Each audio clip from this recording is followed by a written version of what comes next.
Vous devez garder votre cœur loin de l'envie matérielle. Genèse 15, 1-7. Après ces événements, la parole de l'Éternel fut adressée à Abraham dans une vision, et il dit, « Abraham, ne crains point, je suis ton bouclier, et ta récompense sera très grande. » Abraham répondit, « Seigneur Éternel, que me donneras-tu ?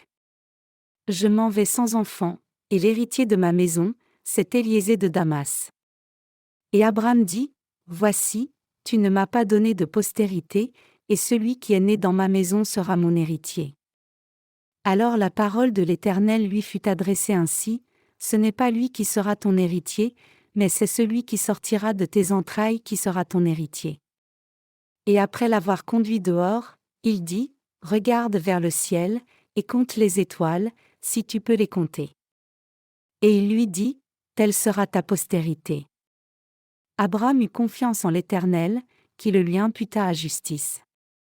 L'Éternel lui dit encore, « Je suis l'Éternel, qui t'ai fait sortir d'Ur en Chaldée, pour te donner en possession ce pays. » Dieu dit à Abraham, notre ancêtre dans la foi, « Je suis ton bouclier, et ta récompense sera très grande. » Aujourd'hui, je veux partager la parole avec vous au sujet de « Quel genre de foi devrions-nous avoir ?» En d'autres termes, je voudrais partager avec vous sur la foi qui vous conduit à la bénédiction de Dieu, et je veux que cette foi devienne votre bouclier et votre très grande récompense. Je sais que la foi en Dieu est devenue le bouclier de quelqu'un et sa très grande récompense, et c'est une foi bénie et grande. Regardons maintenant en détail comment Abraham a été en mesure d'arriver à une telle foi. Dans le livre de Genèse chapitre 12, nous lisons un récit d'Abraham qui vend sa femme à cause de ses faiblesses, mais ensuite il obtient davantage de richesses à cause de cela. Après être devenu riche de la sorte, Abraham s'est séparé de son neveu Lot.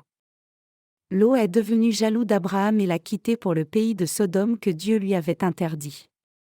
Cependant, Abraham n'est pas parti mais est resté dans le pays. Lot a fait un choix charnel, alors qu'Abraham par contre a suivi la parole de Dieu. Dans le livre de Genèse chapitre 14, nous lisons qu'Abraham est entré en guerre avec ses guerriers pour secourir Lot. Il a gagné la guerre et ramené les gens qui avaient été enlevés ainsi qu'un grand butin de guerre. Et Abraham a dit au roi de Sodome qui était venu accueillir Abraham en disant « Donne-moi les personnes, et prends pour toi les richesses. » Genèse 14h21, ceci, je ne prendrai rien de tout ce qui est à toi, pas même un fil, ni un cordon de soulier, afin que tu ne dises pas, j'ai enrichi Abraham. Rien pour moi. Seulement, ce qu'ont mangé les jeunes gens, et la part des hommes qui ont marché avec moi, Aner, Eshcol et Manré, eux, ils prendront leur part. Genèse 14, 23-24. Le passage des Écritures d'aujourd'hui concerne la parole qui suit cette situation. Dieu se révèle à Abraham comme son bouclier, qui n'est pas attaché à la richesse matérielle, et lui a donné une très grande récompense. Abraham n'a pas demandé cela, mais Dieu lui a promis cela de lui-même, disant « Je suis ton bouclier, et ta récompense sera très grande. » Genèse 15h1. Comment cette foi et cette croyance se manifestent-elles dans la présence de Dieu ? En commençant au livre de la Genèse chapitre 12, nous lisons comment Abraham n'a pas recherché la richesse matérielle pour lui-même mais a plutôt suivi la parole de Dieu. Même quand il s'est séparé de son neveu Lot, il a dit « Qu'il n'y ait point, je te prie, de dispute entre moi et toi, ni entre mes bergers et tes bergers, car nous sommes frères. Tout le pays n'est-il pas devant toi ? Sépare-toi donc de moi, si tu vas à gauche, j'irai à droite, si tu vas à droite, j'irai à gauche. » Genèse 13, 8-9. Quand une dispute sur un sujet matériel a éclaté entre Abraham et son neveu, Abraham a dit à Lot de le quitter sans hésitation. Abraham a dit qu'il ne pouvait plus demeurer avec lui.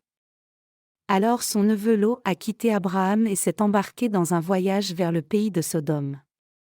À l'époque, seuls les méchants qui s'opposaient à Dieu vivaient dans le pays de Sodome, Mais Lot a néanmoins quitté Dieu et s'est rendu dans cette région qui était pleine de gens méchants. Après cela, comme on le voit dans le livre de la Genèse chapitre 14, Kedorlaomé et ses alliés ont attaqué le roi de Sodome et ses alliés et a enlevé le roi de Sodome. Ils ont pris tous les gens qui vivaient dans le pays de Sodome et confisqué toutes leurs richesses comme butin. Quand Abraham a appris cette nouvelle, il les a poursuivis avec 318 de ses serviteurs entraînés qui étaient nés et élevés dans sa maison, et a secouru Lot et tout ce qu'ils avaient pris. Il a ramené non seulement les gens, mais aussi la richesse et les choses matérielles qui avaient été enlevées. Saluant Abraham qui revenait de guerre victorieusement, le roi de Sodome dit : « Donne-moi les personnes, et prends les biens pour toi. » Comment Abraham a-t-il répondu à cela ? Abraham a refusé cette demande du roi de Sodome en disant : « Je ne prendrai rien de tout ce qui est à toi, pas même un fil, ni un cordon de soulier, afin que tu ne dises pas : J'ai enrichi Abraham. » Donc nous voyons ici qu'Abraham n'a pas suivi l'envie matérielle même s'il avait l'occasion de prendre le butin qui était grand comme une montagne. Dieu est apparu à Abraham immédiatement après cette situation et lui a dit : « Je suis ton bouclier, et ta récompense sera très grande. » Ainsi, Abraham était toujours conscient de Dieu pendant qu'il vivait dans ce monde.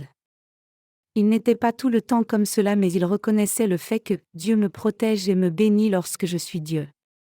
Même si Dieu n'avait pas donné de telles bénédictions à Abraham, il aurait quand même suivi la parole de Dieu depuis le début, et c'est la raison pour laquelle il est loué comme le plus grand ancêtre dans la foi parmi tant de gens qui ont vécu sur la terre.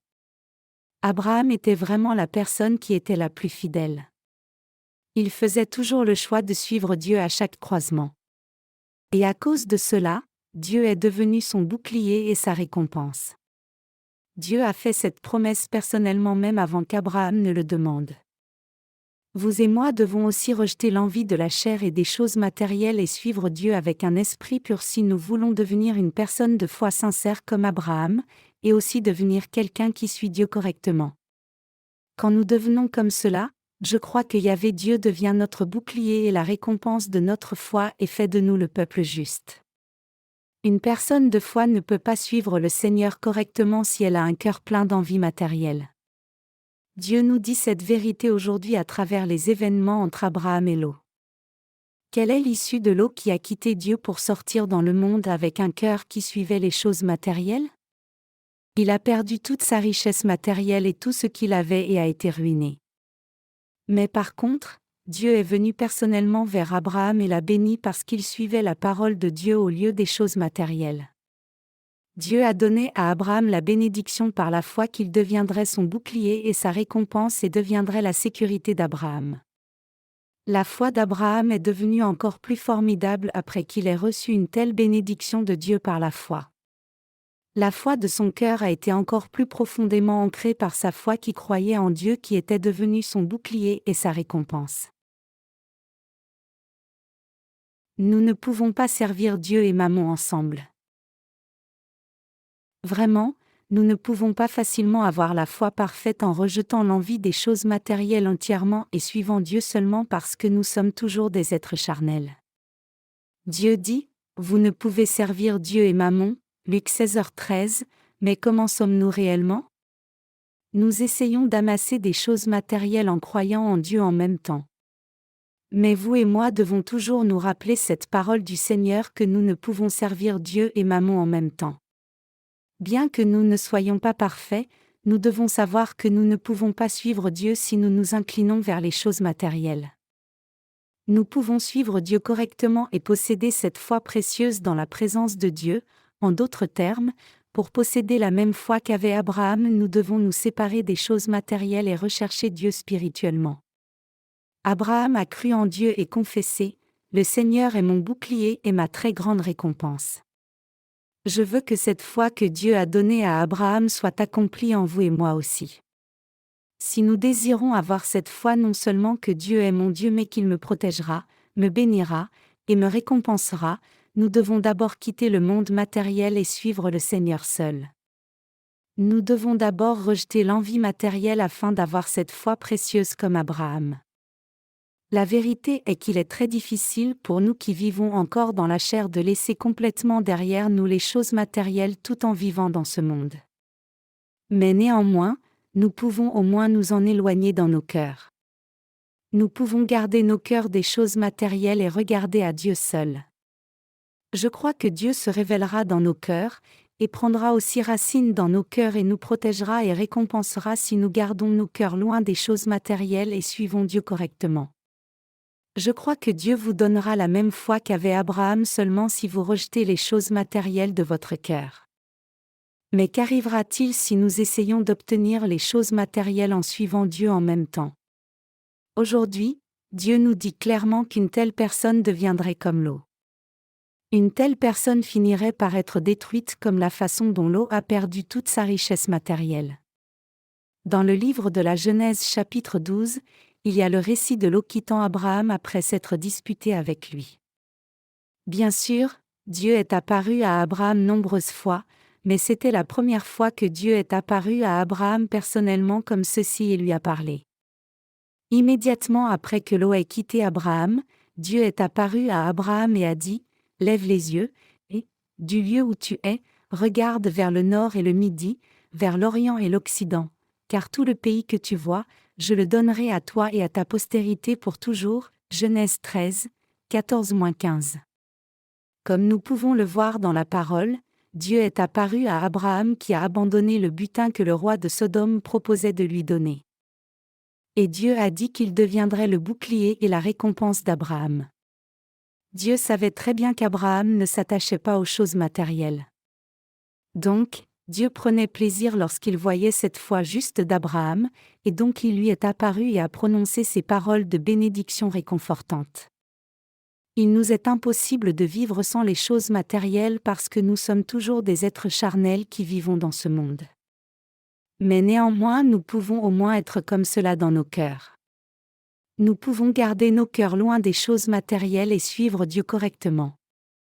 Vous et moi pouvons aussi avoir cette foi précieuse que Dieu a donnée à Abraham quand nous gardons nos cœurs loin du monde matériel, suivons Dieu seulement avec un tel cœur et esprit, aimons Dieu seul, et le suivons lui seul.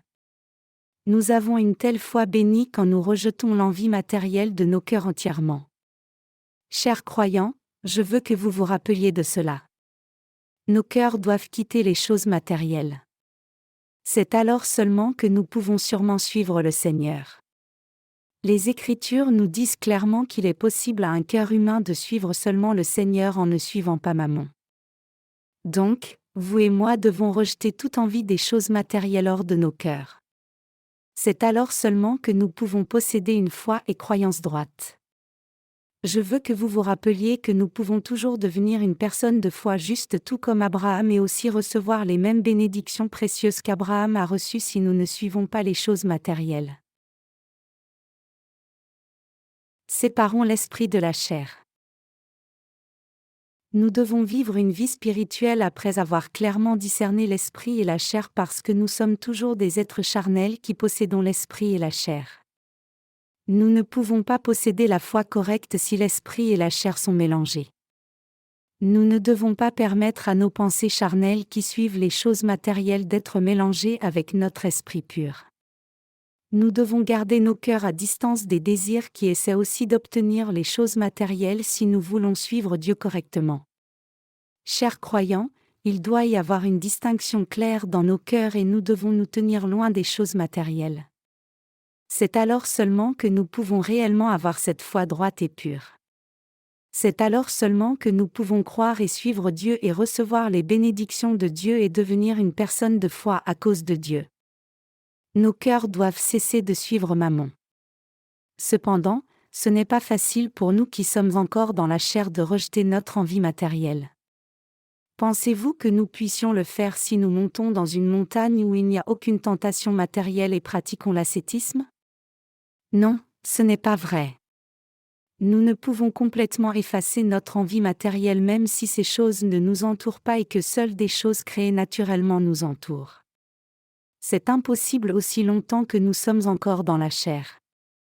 Cependant, nous ne pouvons complètement quitter l'envie de suivre les choses matérielles dans nos cœurs. Bien que nous ne puissions le faire, au moins nos cœurs peuvent prendre de la distance de la recherche des choses matérielles. Rappelez-vous ceci, nos cœurs doivent toujours rester à distance des choses matérielles. C'est alors seulement que nous pouvons avoir la foi précieuse comme celle d'Abraham. Nous pouvons posséder la foi que Dieu seul est notre Dieu, et que Dieu seul nous protégera, et que Dieu seul nous bénira quand nos cœurs sont distants des choses matérielles. Nous pouvons devenir quelqu'un qui cherche seulement Dieu correctement et recevoir le bonheur et la bénédiction si nous avons un tel cœur. La vraie foi se manifeste elle-même quand nos cœurs ont quitté les choses matérielles. Nous pouvons avoir la foi comme Abraham quand nous gardons la distance dans nos cœurs par rapport aux choses matérielles. Cette foi authentique est possible quand nos cœurs ont au moins laissé les choses matérielles bien que notre chair vive encore dans ce monde. Nos cœurs doivent quitter les choses matérielles. Comment pouvons-nous réellement croire et suivre Dieu si notre cœur continue à suivre les choses matérielles? Si nous faisons cela, alors nous continuerons à suivre les choses matérielles et vivre comme esclaves tout comme le neveu d'Abraham, Lot.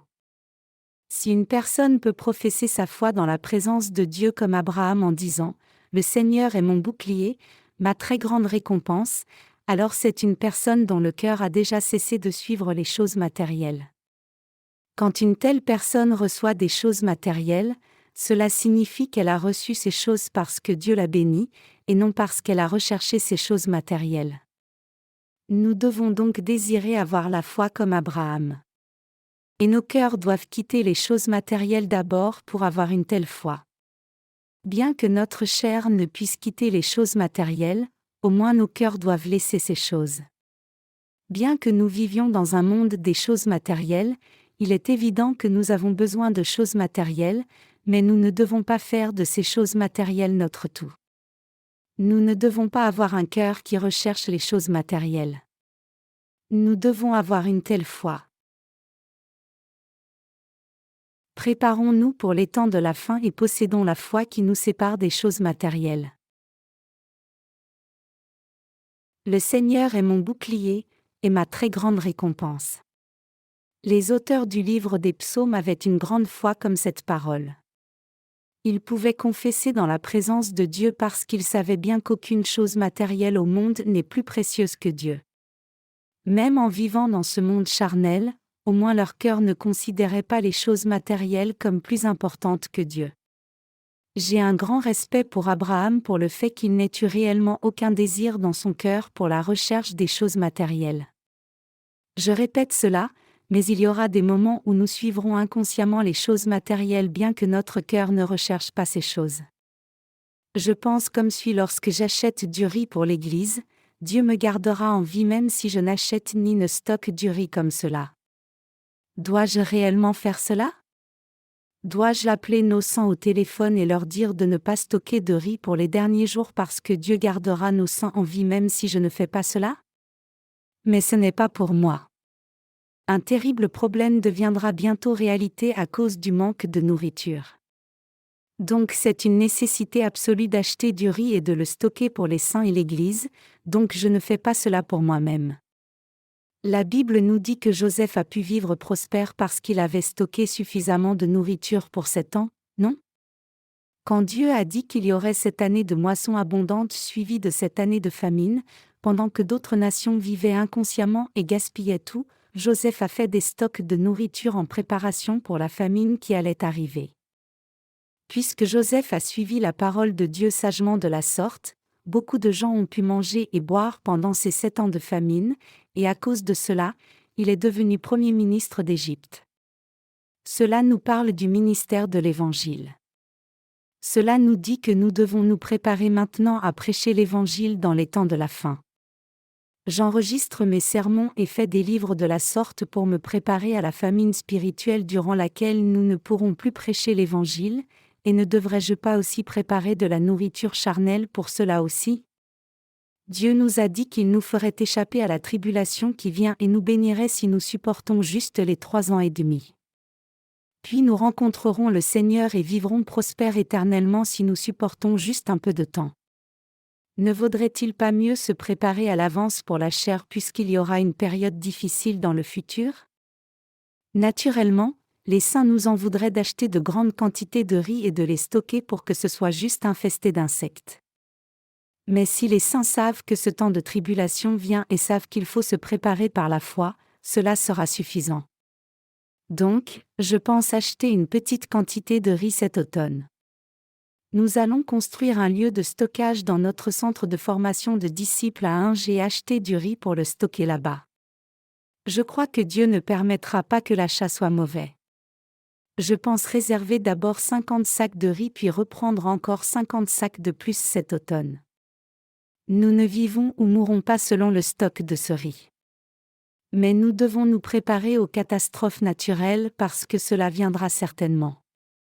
Ce n'est pas un cœur qui cherche les choses matérielles. Les choses matérielles ne sont pas plus précieuses que Dieu qui est le maître de la vie.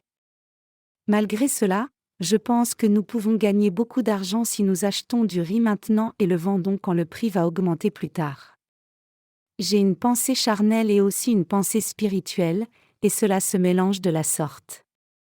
Mais je suis pleinement conscient que je dois rejeter le cœur qui cherche les choses matérielles de cette foi qui se prépare pour la fin.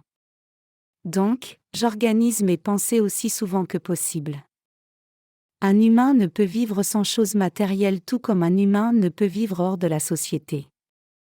Nous devons rejeter les désirs de suivre les choses matérielles de nos cœurs et organiser nos cœurs comme cela occasionnellement. Quand nous quittons les choses matérielles et croyons pour suivre seulement Dieu, alors il approuvera nos cœurs de juste et nous donnera une telle foi dans nos cœurs qui disent « Le Seigneur est mon bouclier et ma récompense ». Je crois que Dieu le fera si seulement nos cœurs sont droits.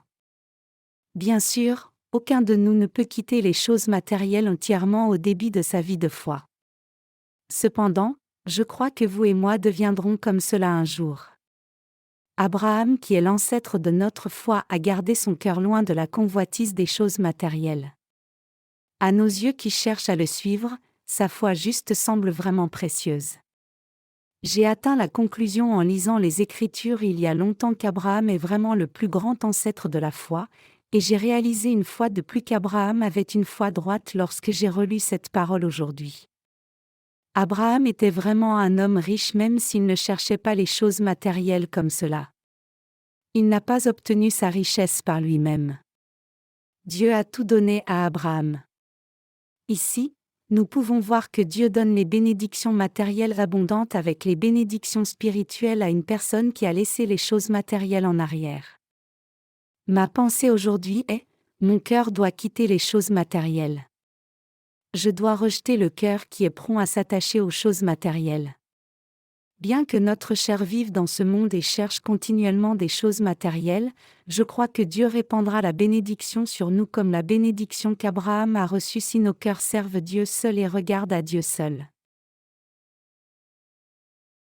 Dieu est notre bouclier et notre très grande récompense. Je veux que vous ayez la foi qui dit « Dieu est mon bouclier et ma très grande récompense ». Chers croyants, le moyen pour vous d'avoir cette foi est réellement simple. Je veux que vous sachiez que Dieu donne une telle foi qui dit « Seul Dieu est mon bouclier et seul Dieu est ma récompense » si nous rejetons seulement le cœur qui cherche les choses matérielles, bien que nous vivions au milieu de ces choses. Chers croyants, croyez-vous que Dieu seul est votre bouclier et votre récompense ? Qui en dehors de Dieu dans ce monde peut être votre bouclier et votre récompense ? Il ne peut rien y avoir de comparable à notre Dieu dans ce monde. Seul Dieu est tout pour les gens qui ont reçu le salut. Mais nous devons être sages en vivant dans ce monde matériel. Nous devons rejeter le cœur qui cherche les choses matérielles. La vraie foi doit suivre Dieu seul. Nous ne devons pas suivre les choses matérielles même si nous sommes très riches de ces choses, et nous devons laisser plutôt ces choses nous suivre. Nous qui vivons dans ce monde matériel pouvons devenir des gens de foi justes et droits seulement si nous avons une telle foi qui recherche seulement la parole de Dieu et suit seulement Dieu. Dieu nous a montré que nous deviendrons comme Lot si nous suivons les choses matérielles, c'est une vérité fixée. Lot était une personne qui cherchait les choses matérielles, et à l'inverse Abraham était une personne qui cherchait la parole de Dieu et l'Esprit de Dieu. Chers croyants, chercherez-vous l'Esprit ou chercherez-vous la chair ? Notre cœur doit toujours chercher l'Esprit, chercher Dieu et chercher la foi. Nous devons chercher la parole et chercher Dieu. Dieu dit, « Garde ton cœur plus que toute autre chose, car de lui viennent les sources de la vie » Proverbe 4h23. Cela signifie qu'au moins nos cœurs doivent chercher Dieu, chercher l'Esprit, et chercher l'Évangile bien que notre chair ne puisse pas le faire. Alors nous pouvons devenir les gens dont la foi est approuvée par Dieu. Quand nous avons besoin de ces choses, nous devrions prier pour cela. Les choses matérielles nous suivent naturellement quand nos cœurs suivent Dieu correctement. Rappelez-vous cela. Vous et moi devons devenir ces gens qui croient et suivent Dieu seul dans leur cœur. Nous qui cherchons à suivre Dieu pleinement devons toujours nous examiner nous-mêmes. Même les serviteurs du Seigneur peuvent suivre les choses matérielles. Les serviteurs du Seigneur ne peuvent que vivre avec la même apparence que les gens de ce monde si leur cœur cherche les choses matérielles d'abord au lieu de l'esprit. Certaines personnes me regardent de cette façon, ils me considèrent comme quelqu'un qui cherche les choses matérielles d'abord parce que je dis que nous devons stocker du riz et nous préparer pour la venue des temps difficiles. Mais la vérité c'est que je n'ai pas un cœur qui cherche les choses matérielles. Mon cœur veut seulement acheter du riz à un prix plus faible maintenant, vivre sans difficulté quant à la chair, et l'utiliser comme base pour servir l'Évangile du Seigneur plus fidèlement. Chers croyants, réfléchissez pouvons-nous avoir toutes ces choses matérielles nécessaires à l'annonce de cet Évangile en une seule fois? Non. Acquérir ces choses nécessaires à la prédication de l'Évangile dans le monde entier est un grand défi, nous le relèverons avec le temps, mais disant cela, combien d'argent chacun de nous qui avons reçu la rémission des péchés offre-t-il à l'Église? Ces faux pasteurs qui ne sont pas nés de nouveau dépouillent leurs disciples qui ne sont pas nés de nouveau et reçoivent leur argent en mentant aux gens en leur disant qu'ils deviendront riches s'ils donnent beaucoup d'argent. Mais nous qui sommes vraiment nés de nouveau ne ferons pas une telle chose. Nos ministres doivent préparer ces choses parce qu'ils ne peuvent pas demander des offrandes par la force. C'est pour cela que nos ouvriers du ministère préparent des choses comme acheter du riz et aussi faire fonctionner des affaires comme la réparation de maisons. Nous les serviteurs de Dieu avons commencé une entreprise de réparation de maisons pour enseigner correctement les saints, les faire avancer en suivant l'Évangile, et aussi pour servir l'Évangile correctement sans tromper les saints, au lieu d'être dénués de toute chose matérielle. Comment les saints peuvent-ils donner une grande somme de fonds quand ils arrivent à peine à vivre même avec leurs petits revenus? Ils ne peuvent pas le faire parce qu'ils doivent s'occuper de leur vie aussi. Donc, nous préparons cette richesse matérielle pour l'évangélisation en achetant du riz et en faisant fonctionner une entreprise de réparation de maisons. Vous savez certainement que même l'apôtre Paul a pourvu pour lui-même en faisant des tentes pendant son ministère, Actes 18, 1, 3, 20, 33-35, Philippiens 4, 14-16. Nous avons toute confiance que nous faisons bien en suivant ces pas. La route que nous devons suivre est longue, mais au moins nos cœurs désirent suivre Dieu. L'apôtre Paul a dit, « Misérable que je suis. Qui me délivrera du corps de cette mort ?» Romains 7h24, et comme Paul, je sens réellement le conflit entre ma chair et mon âme. Parfois je veux satisfaire les désirs de ma chair et aussi de mon esprit. Mais au moins mon cœur n'a pas le désir de suivre les choses matérielles. Je n'aurais pas un tel désir dans mon cœur même si le monde se coupait en deux et disparaissait. La foi que Dieu me garde en vie est ferme et sûre. Même en disant cela, j'ai le désir de ne pas vivre dans la pauvreté durant les derniers temps. Si nous avons assez de nourriture, nous pouvons appeler les âmes qui n'ont pas reçu le salut et les nourrir, et elles recevront le salut si nous les nourrissons et leur prêchons l'Évangile, non? Je prévois que nous devons continuer à travailler au témoignage de l'Évangile aussi longtemps que possible jusqu'à la fin, puis faire nos affaires et le ministère avec cette nourriture quand Satan commencera à empêcher notre ministère. Nous ne pouvons rien faire si Satan nous empêche de poursuivre, mais si cela arrive, nous pouvons au moins manger ce que nous voulons grâce à cette nourriture puis aller vers Dieu. C'est ce que je voudrais dans mon cœur. Nos corps ne peuvent pas vivre sans les choses matérielles comme cela. Mais en dépit de cela, nos cœurs désirent au moins suivre Dieu seul. Au moins nos cœurs désirent croire en Dieu. Regardez le groupe appelé « Secte du salut » qui ont été démunis et frappés parce qu'ils convoitaient trop l'argent.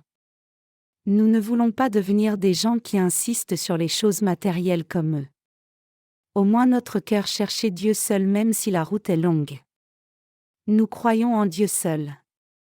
Au moins le désir de nos cœurs est de croire en Dieu, professant « Le Seigneur est mon bouclier et ma très grande récompense ». Je suis certain que les choses matérielles ne peuvent pas nous protéger. Je crois que seul Dieu nous donne des récompenses, nous fait prospérer, et nous protège.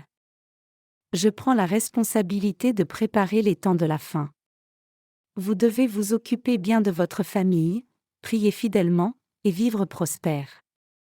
Je dis cela parce que je m'inquiète que vous ne tombiez dans la mauvaise direction comme vouloir préparer la fin.